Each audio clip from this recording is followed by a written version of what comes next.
어제는 3.1운동 106주년을 맞이하는 날이었습니다. 제가 아침에 주일을 준비하기 위해서 이른 아침에 집에 나서서 교회에 오는 과정 속에 한 천여 세대의 아파트를 제가 요리조리 유심히 지켜보며 왔는데요. 태극기를 단 집이 몇 가정 안 돼요. 그래서 우리가 어렸을 때 3.1절이 되면 김인현 3월 1일 정오 노래 불렀던 기억이 나고요. 정말 나라를 사랑하는 그런 마음을 어려서부터 이 교육을 받았는데 이러한 부분들이 점점 사라지는 것 같은 안타까움을 가지고 무겁게 어제 하루 일과를 시작했습니다. 3.1 운동은 우리 민족이 자유와 독립을 원하고 있으며 평화와 자유와 인도주의에 입각한 위대한 문화 민족이라는 사실을 온 세계 만방에 나타낸 운동이죠. 그때 일본은 한국 민족을 향하여 합할 줄 모르는 민족이다, 분열만 일삼는 민족이기 때문에 이 열등한 민족을 우리가 보호하기 위해 한일 합방이 필요하다라고 저들의 침략 행위를 합리화하고 정당화했습니다. 그러나 1910년 한일 합방이 이루어진 지 9년 뒤에 우리 민족은 인류 역사상 가장 뛰어난 독립선언서를 낭독하면서 거국적으로 만세운동을 펴서 독립의 자주의지를 전 세계에 알렸습니다. 결국 3.1 운동을 통해서 세계는 대한민국이 독립과 자유를 원한다는 사실을 알게 되었고요. 그로 말미암아 이제 1945년 해방의 은혜를 이 민족이 경험하게 됩니다. 기독교 신앙은 이러한 일제 압제 속에서 민족학교를 통해 양육되어진 지도자들이 일어났고요. 그들이 목숨을 바쳐 나라의 독립을 위해 헌신하며 투쟁했기에 하나님께서 이 민족에게 놀라운 자유의 해방의 축복을 허락하신 줄 믿습니다. 기독교 신앙은 나라를 사랑하고 민족을 사랑하는 애국애적의 종교입니다. 그러므로 나라가 위기에 처했을 때 교회는 분연히 일어나 성도는 깨어서 하나님의 긍휼을 구했던, 그래서 역사 속에 참여하여 이 땅의 자유와 독립과 그리고 경제의 부흥과 회복을 경험케 했던 놀라운 디딤돌이 되었음을 우리는 부인할 수 없습니다. 이제 이 땅이 우리에게 주어진 삶에 절대로 경험할 수 없었던 혼란과 분열과 아픔이 여전히 우리 가운데 존재한 이때에 우리가 잘 알고 있는 다윗과 골리앗의 싸움 이야기를 통해 우리는 어떠한 마음으로 이 민족을 위할 것인가, 그리고 이 민족의 위기를 어떻게 극복해 나갈 수 있는가를 말씀 속에 같이 묵상하며 함께 은혜를 나누고자 합니다. 먼저 여러분들에게 엉뚱한 이야기를 드립니다. 여러분, 비둘기와 개가 싸운 것을 여러분들이 보신 적이 있습니까? 혹시 비둘기와 개가 싸운 것을 상상해 보셨습니까? 이것은 황당한 상상이에요. 절대로 있을 수 없는 일인데요. 한번 동화에서나 가능한 이야기를 제가 여러분들에게 들려드리고자 해요. 어떤 집에 큰 개 한 마리가 있었습니다. 세계에서 가장 크고 무서운 개는 티베탄 마스티프라고 합니다. 이 마스티프는 굉장히 공격적인 이 견인공이기 때문에 사납고 그리고 무서운 개라고 알려져 있는데요. 하루는 이 마스티프가 먹이를 먹다가 가까이 다가오는 비둘기를 잡아먹으려고 했어요. 공격을 했어요. 그런데 비둘기가 재빨리 이 마스티프의 이 공격을 재빨리 피해서 오히려 마스티프 이 개의 등어리에 앉았어요.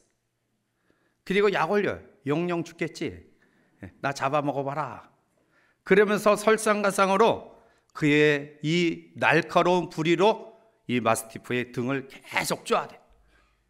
한 번, 두 번, 10번 계속 쪼아야 되니까 이 마스티프가 등이 아파가지고 견딜 수 없는 거예요. 그래서 마지막에 항복을 합니다. 야, 내가 잘못했고 더 이상 너 건드리지 않을 테니까 나 용서해주고 좀 등 고만 쪼아라. 여러분, 동화 같은 이야기, 그죠? 연약한 비둘기가 가장 강력한 공격성을 가진 한 70kg 정도 되고요, 큰 개는 100에서 110kg 정도 된다고 해요. 그 개에게 항복을 받았다. 이것은 동화 같은 이야기. 그런데 여러분, 동화 같은 이야기가 오늘 본문에 나타나고 있습니다. 다윗과 골리앗의 싸움 이야기예요. 이것은 어렸을 때부터 많은 사람들이 들었기에 신앙생활을 오래 한 분들은 아마 수십 번 이 말씀을 배경으로 설교를 들었을 거예요. 저는 이 다윗과 골리앗의 싸움 이야기를 초등학교 때 전도사님을 통해서 처음 들었는데 얼마나 신기하고 얼마나 재미있었던지 그 전도사님의 몸짓 하나하나 그리고 이 말 하나하나가 여전히 지금까지 제 기억에 생생하게 남아있어요.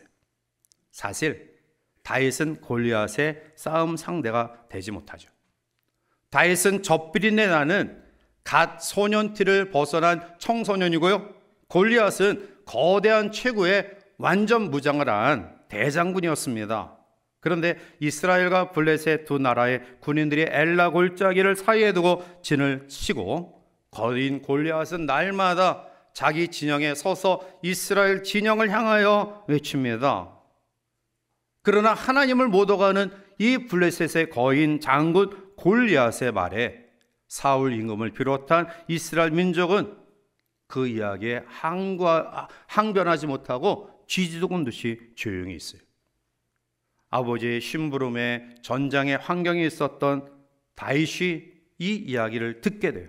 그리고 하나님을 모욕하는, 하나님을 저주하는 하나님의 백성들을 멸시하는 골리앗의 이야기에 분노가 치올라요. 그래서 왕의 허락을 받아 골리앗과 싸우기 위해 골리앗 앞에 서게 돼. 오늘 43절에 블레셋 사람이 다윗에게 이르되 내가 나를 개로 여기고 막대기를 가지고 내게 나왔느냐 하고 그의 신들의 이름으로 다윗을 저주하고. 나를 개로 여겼구나. 그래, 나 싸나운 개다. 그런데 너 연약한 모습을 가진 네가 내 앞에 와? 참 가소롭다. 내가 섬기는 블레셋의 신 다곤의 이름으로 다윗을 저주해. 그런데 여러분, 결론부터 이야기해요. 뭐 잘하는 이야기니까 다윗이 승리했습니다. 이게 결론이에요. 자, 그러면 이 과정 속에 주시는 교훈으로 함께 은혜를 나누고자 하는데요, 먼저 우리는 본문을 통해 하나님을 모욕한 개 같은 골리앗을 보게 돼요. 블레셋이 이스라엘을 쳐들어왔습니다. 그리고 이스라엘 민족 앞에 섰던 블레셋의 장군 거인 골리앗은 그의 키가 6규빗 한 뼘이다. 즉 환산하면 약 3m 정도의 거구의 몸이에요. 그는 그뿐만 아니라 창과 그리고 칼과 단검으로 무장하죠. 온통 투구를 비롯해서 갑옷으로 모든 몸을 감쌌어요.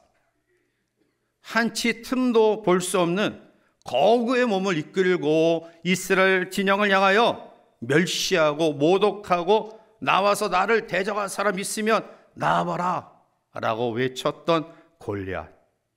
그 앞에 사울 임금조차도 사실 그는 다른 평민보다 어깨 위에 머리가 있을 정도로 장대한 신장을 가진 임금이었고 많은 싸움을 했던 베테랑이었지만, 그러나 거인 골리앗 위용 앞에 사울 임금조차도 주눅들 수밖에 없었던 상황이죠. 사무엘상 17장 8절과 9절에 그는 이렇게 외칩니다. 그가 서서 이스라엘 군대를 향하여 외쳐 이르되 너희가 어찌하여 나와서 전열을 벌였느냐? 나는 블레셋 사람이 아니며 너희는 사울의 신복이 아니냐? 너희는 한 사람을 택하여 내게로 내려보내라. 그가 나와 싸워서 나를 죽이면 우리가 너희의 종이 되겠고, 만일 내가 이겨 그를 죽이면 너희가 우리의 종이 되어 우리를 섬길 것이니라 라고 외쳐. 그 당시 전쟁은 전 군대를 동원해서 한꺼번에 전투하는 전쟁이 아니라 각 진영의 대표 한 사람을 세워서 그 두 사람이 대표성을 가지고 싸우고, 그리고 거기에서 진 사람이 종이 되고 이긴 사람이 그 진 사람의 나라를 지배하는 그러한 전쟁의 방법이었기에 골리앗은 거만한 마음을 가지고 끊임없이 야, 한 사람 내보내라, 내가 그와 함께 싸우겠다라고 외치는 것입니다. 이 거인 골리앗 앞에 이스라엘은 주눅 들었습니다. 왜냐하면 그들이 가진 장비와 또 군사력과 모든 상황들이 거인 골리앗을 능가하지는 못한다는 생각이 그들 가운데 있었기 때문입니다. 사랑하는 성도 여러분, 오늘 이 나라 이 민족과 여러분들의 삶 속에 여러 가지 골리앗을 우리가 만나고 있습니다. 우리를 힘들게 하는 골리앗 세력들이 있습니다. 그들은 우리보다 힘이 세고요, 그리고 권력도 있고요, 그리고 실력도 있습니다.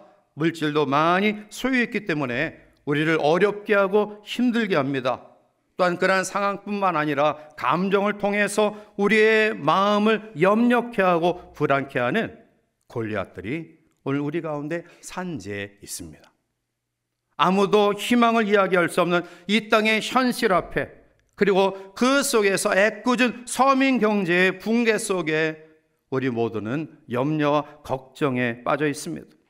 이 땅과 이 나라의 미래가 어떻게 진행될까? 물질의 어려움 가운데는 나의 가정이 과연 회상할 수 있을까? 또한 끊임없이 고통을 주는 질병 속에 내가 치유되며 회복되어질 수 있을까? 생각하지 않은 염려와 걱정이 우리 가운데 다가옴으로 알미암아 이것을 내가 어떻게 극복해 나갈 것인가? 이 문제가 너무 심각해서 많은 사람들이 도저히 이길 수 없다라고 스스로 포기하는 아픔을 우리가 지금 경험하고 있습니다.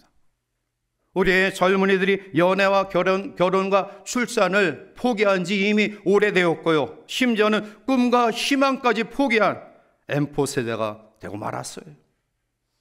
누구도 이 땅의 이 아픔과 분열과 고통 속에 희망을 이야기할 수 없는 상황 가운데 우리가 놓여져 있다라는 겁니다. 오늘 여러분들의 개인 속에서도 물질의 골리앗, 자녀의 내 뜻대로 되어지지 아니하는 불확실한 우리의 자녀들의 그러한 아픔의 골리앗, 건강의 골리앗, 민족적인 이러한 골리앗이 오늘 우리를 짓누르고 있습니다. 이럴 때 우리는 어떻게 이 상황을 벗어날 수 있을까요? 오늘 두 번째로 이와 대조되는 비둘기 같은 하나님을 믿은 다윗을 보게 됩니다. 다윗은 이새의 8명의 아들 가운데 말째 8번째 막내예요. 이새의 아들 가운데 이미 3명은 장성에서 전장에 군사로 소집되어 나갔고요, 막내인 다윗은 아직 어리기 때문에 전쟁에 나갈 수 없어서 아버지 곁에서 아버지의 양을 치는 목동의 삶을 살았는데요, 하루는 아버지가 아들들의 소식을 듣고 싶어서 이 말째 아들 다윗을 전장에 심부름을 보냅니다. 그리고 우여곡절 끝에 전장의 환경에 당도한 다윗이 골리앗의 하나님의 백성을 모욕하는 이야기를 듣고 크게 분노해. 그리고 내가 저 앞에 가서 싸우겠다. 형들은 안 된다. 이 소년의 몸을 가지고 어떻게 싸우냐, 옥신각신하는 것을 주변의 사람들이 들었고요, 사울 임금에게 보고했고요, 사울 임금은 다윗을 부릅니다. 사무엘상 17장 32절에 보면 다윗이 사울에게 말하되 그로 말미암아 사람이 낙담하지 말 것이라 주의 종이 가서 저 블레셋 사람과 싸우리다 하니 자원해서 나가서 싸우겠다라는 거예요.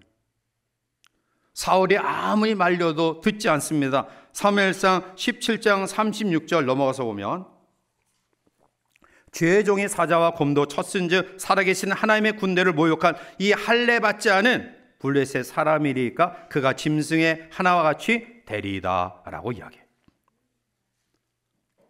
나는 살아계신 하나님을 믿는 하나님의 사람입니다. 내가 아버지의 양을 칠 때 수많은 맹수들이 왔지만 다 물리쳤습니다. 하물며 하나님의 이름을 모욕한 이 블레셋 사람, 저 사람도 그 짐승의 하나와 같이 내가 물리칠 것입니다.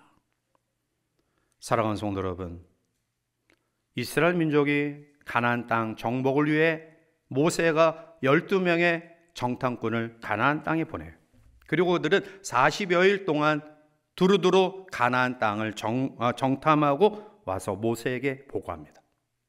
그런데 보고가 두 가지 상반된 보고로 달라져요. 10명의 정탐꾼은 그 땅 거민은 크고 장대합니다. 철기 문화로 이미 무장한 그 지역에 익숙한 가나안 족속을 우리는 물리칠 수 없습니다. 우리는 그들의 눈에 보기에 메뚜기 같습니다. 그런데 여호수아 갈렙만큼은 아닙니다. 살아계신 하나님이 우리와 함께 계시면 우리는 그 땅을 능히 차지할 것입니다. 그들은 우리의 밥입니다 라고 보고해요. 저는 여기서 10명의 정탐꾼이 잘못됐다라고 거짓말했다라고 이야기하잖아요. 10명의 정탐꾼은 정확하게 보고한 거예요. 그들은 가나안 땅을 정탐하면서 그들이 보고 또 느낀 대로 그대로 진실하게 보고한 겁니다. 그러나 10명의 정탐꾼이 간과했던 부분은 그들은 현상만, 즉 현실만 보았지 그 현상 배후 역사하시는 하나님을 보지 못했다라는 불신앙의 모습이에요. 오늘 사울 임금을 비롯한 이스라엘 민족은 현상만을 봅니다. 그들 앞에 놓여진 거인 골리앗의 주눅드는 모습들을 가지고 있습니다. 그러나 여호수아 갈렙 그리고 오늘 본문에 나타나는 비둘기 같은 청소년이었던 다윗은 현실만을 보지 아니하고 현실 배후 역사하는 하나님을 보았습니다. 오늘 우리도 마찬가지예요. 끊임없이 우리를 힘들게 하는 물질의 어려움, 건강의 어려움, 내 마음대로 내 뜻대로 양육되어지지 않냐는 빗나가는 자녀들, 현실은 어떻게 저들이 변화될 수 있을까? 이 상황을 극복할 수 있을까? 언제 우리가 회복될 수 있을까? 현실은 우리를 끊임없이 짓누르는 무게감 앞에 우리를 아무 힘도 없이 좌절케 만들어요. 그러나 여러분, 전쟁의 승패는 체구나 무기와 전술에 달려있는 것 아닙니다. 전쟁에 대한 승리는 신념과 믿음에 달려있는 것입니다. 오늘 다윗은 자기 과거에 역사했던 하나님의 역사하심을 골리앗 앞에 서 있을 때도 그는 결코 마음속에 흔들림이 없었어요. 그리고 그가 곰이나 사자를 물리쳤을 때 썼던 즐겨 이용했던 물맷돌을 가지고 골리앗 앞에서 정중앙에 이마에 맞춰 그를 쓰러뜨립니다. 여러분, 믿음이 승리하였습니다. 믿음의 눈은 어둠을 깨뜨리고 어둠 너머에 있는 희망을 노래하게 합니다. 아무도 이 민족의 희망을 이야기할 수 없는 혼란과 분열 가운데 있는 이때, 물질의 어려움, 건강의 어려움, 자녀의 진로의 문제 때문에 아파하고 힘들어하는 우리들이지만 우리의 현실은 여전히 우리를 짓누르고 있지만 살아계신 하나님, 나와 함께 하신 하나님, 우리나라를 그리고 여러분들을 여기까지 인도하신 하나님이 때마다 일마다 우리와 함께 하셔 승리케 하신 그 하나님을 바라볼 때 우리는 골리앗을 능히 이겨나갈 수 있음을 믿습니다. 결국 세 번째, 여호와의 이름으로 승리한 다윗을 보게 됩니다. 골리앗이 다윗을 보고 기가 막혀 그를 멸시합니다. 42절에 그 블레셋 사람이 둘러보다가 다윗을 보고 업신여기니 이는 그가 젊고 붉고 용모가 아름다움이라. 즉 장수의 모습을 가진 골리앗에 비교해 보면 이거는 어린아이, 젖비린 나는 어린아이, 그런 녀석이 자기와 싸우겠다고 나와 있으니 가소롭죠. 그런데 다윗은 골리앗의 위용 앞에 주눅들지 않습니다. 45절에 다윗이 블레셋 사람에게 이르되 너는 칼과 창과 단창으로 내게 나오거니와 나는 만군의 여호와의 이름 곧 내가 모욕하는 이스라엘 군대의 하나님의 이름으로 내게 나아가노라. 아멘. 47절에 또 여호와의 구원하심이 칼과 창에 있지 아니함을 이 무리들에게 알게 하리라. 전쟁은 여호와께 속한 것인즉 그가 너희를 우리 손에 넘기시리라. 아멘. 싸움의 결과는 시시하게 그냥 끝났어요. 비둘기 같은 다윗이 이겼습니다. 믿으십니까? 다윗이 이겼습니다. 사랑하는 성도 여러분, 사실 비둘기 같은 다윗이 개 같은 사나운 골리앗을 이긴다라는 것은 우리의 삶에 그렇게 흔하지 않아요. 대개 골리앗이 승리해요. 예를 들어 한 지역의 대형 마트와 작은 가게가 서로 경쟁한다고 합시다. 누가 이깁니까? 여러분 같으면 어느 가게 가겠어요? 저렴하게 싱싱한 대량으로 납품을 받아서 즉시에 공급하는 대형마트에 가겠어요? 며칠 그냥 비틀어 말라진 그것도 비싼 소형 가게, 구멍가게 가서 물건을 사겠어요? 현실은 골리앗이 이기는 것이 상식이에요. 오늘 강대국으로 자처하는 미국이나 러시아, 중국, 심지어는 일본까지 세계를 지배하려고 하잖아요. 인도주의? 그들의 마음속에는 전혀 생각이 없어요. 군사력으로, 경제력으로 그들이 가진 세상적인 헤게모니, 이런 힘으로 세계를 정복하고자 하는 것이 마지막 때 현상이에요. 골리앗이 이기는 것은 당연해요. 그런데 여러분, 오늘 성경이 우리에게 말씀하시는 의미는 뭡니까? 오늘 다윗의 이야기, 비둘기 같은 다윗이 사납고 큰 규모를 가진 골리앗을 이긴 이야기가 오늘 우리에게 주시는 핵심 메시지는 무엇입니까? 그것은 작은 것도 큰 것을 이길 수 있다. 물론 여기에는 바로 살아계신 하나님의 함께하심의 믿음입니다. 47절에 또 여호와의 구원하심이 칼과 창에 있지 아니함을 이 무리에게 알게 하리라. 전쟁은 여호와께 속한 것인즉 그가 너희를 우리 손에 넘기시리라. 아멘. 여러분들을 아프게 하고 이 민족을 주눅들게 하는 거인 골리앗 무엇입니까? 오늘 이 땅에 드리워져 있는 아므람의 큰 거인 골리앗은 무엇이며 오늘 여러분들의 삶 속에, 가정 속에 여전히 우리를 불안케 하고 염려케 하는 거인 골리앗은 무엇입니까?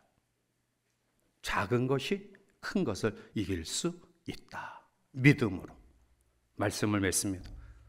3.1운동의 참뜻을 오늘 이 시대는 그 어느 시대보다 더 빨리 회복해낼 시대라고 믿어요. 온갖 거짓과 탐심을 버리지 못하고 오직 정권을 차지하기 위한 야비하고 비도덕적인 방법, 사리사욕과 당리당략에 얽매인 정치인들, 그리고 그 속에서 빈익빈 부익부 현상이 더 심화되는 그런 가운데 양극화 현상으로 점철되어진 이 땅에 가장 필요한 절실히 요구되는 것이 뭘까요? 화해와 단합이에요. 3.1운동은 독립선언문 낭독하여 서명했던 33명이 물론 16명이 기독교인이에요. 그러나 거기에는 천도교인, 불교신자, 그리고 일반 성도, 백성들도 있었어요. 무엇을 이야기합니까? 이 나라 독립과 해방을 위해 종교를 초월해서, 세대를 초월해서, 계층을 초월해서 한 마음 한 뜻이 되었다라는 사실이에요. 이게 3.1운동의 가장 중요한 정신입니다. 오늘 이 땅이, 이 민족이 오늘 큰 골리앗 앞에 여전히 불안에 떨고 있는 가정에 무엇이 필요할까요? 살아계신 하나님을 믿는 믿음으로 하나됨의 은혜가 우리 가운데 있어야 될 줄 믿습니다. 작은 것이 큰 것을 이기게 하시는 이 하나님의 놀라운 역사가 이 민족 가운데 임하기를 원합니다. 따라서 다시 한번 이 민족이 경제와 부흥을 회복할 세계 열방을 품고 선교 대국으로 거룩한 사명을 감당하는 귀한 민족과 교회, 사랑하는 성도들의 가정, 특히 우리 믿음에 기도하는 사랑하는 성도들의 자녀들이 되시기를 주님의 이름으로 간절히 축복해 드립니다.